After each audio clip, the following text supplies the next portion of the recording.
Voters consistently say that the economy is the issue they care the most about when picking the president. It's not good news for Joe Biden. 63% of those polled in a recent CBS News poll disapproved of his handling of the economy. When asked why, most voters cite high prices. Pandemic-era inflation peaked at 9.1% in June of 2022, the highest rate since November 1981. And wage growth didn't keep up. Inflation rate is now at 3.7%, and real wages are up 0.5%. The unemployment picture has been better. In 1991, when Bill Clinton's campaign promoted the phrase, "It's the economy, stupid," it was unemployment that was angering voters. It was just under 7% at that time, not far from the 6.3%, which is what it was when Joe Biden took office. Now, unemployment is at 3.9%. It's near the lowest rate in half a century. Growth is also strong at 4.9% in the third quarter. The U.S. is one of the only major global economies back to pre-pandemic growth. Though inflation hits close to home with voters, average Americans do have some positive views about some aspects of the economy in their lives.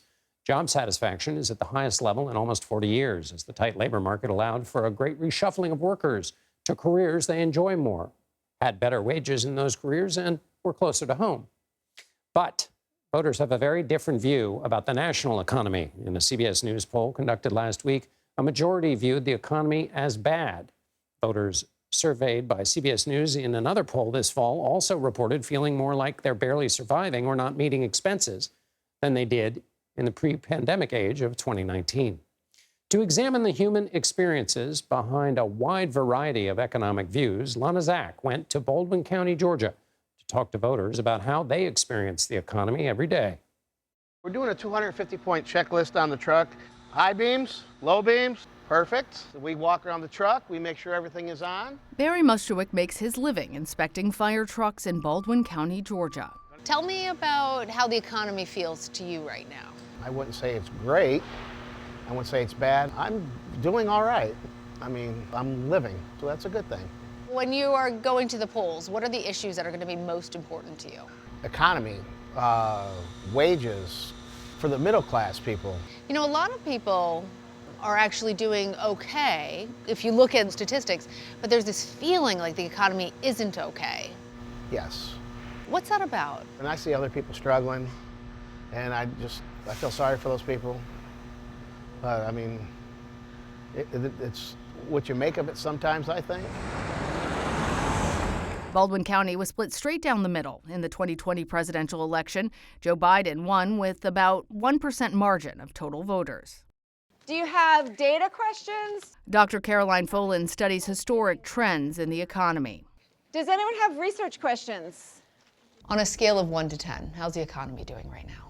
I think probably 8, something like that. Growth is strong. Inflation has fallen. Unemployment is very low. What is the disconnect between how people say they feel about the economy, the uncertainty of it, and these strong economic indicators? So we have people who are still paying a lot more than they were a few years ago, and prices are still rising. So in real terms, a lot of workers are not better off. They're worse off than they were. Are those prices ever going to fall?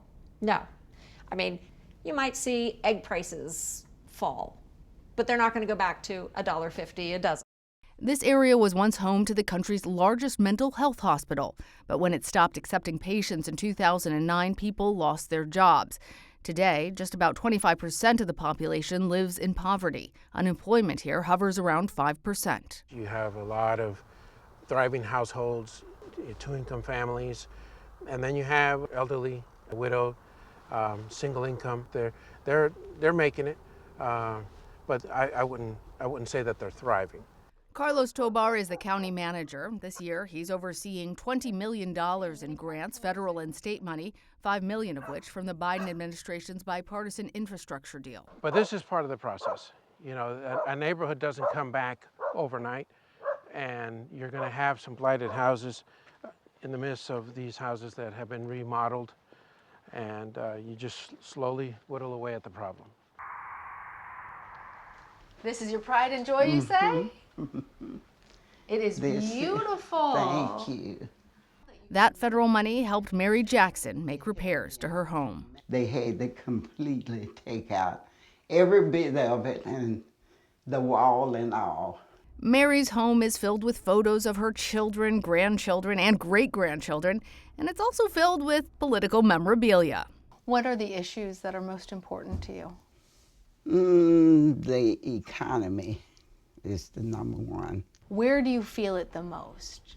Groceries and paying like the light bill. And not only the light bill, water, all the utility bills. You've been here for 82 years. You Yes. saw when manufacturing left, Yes. when they closed the hospital. Yes. Just empty. Yes. To me, that was a sad situation.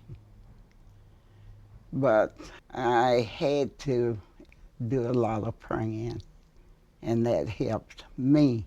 But you feel like the road ahead is good? I do.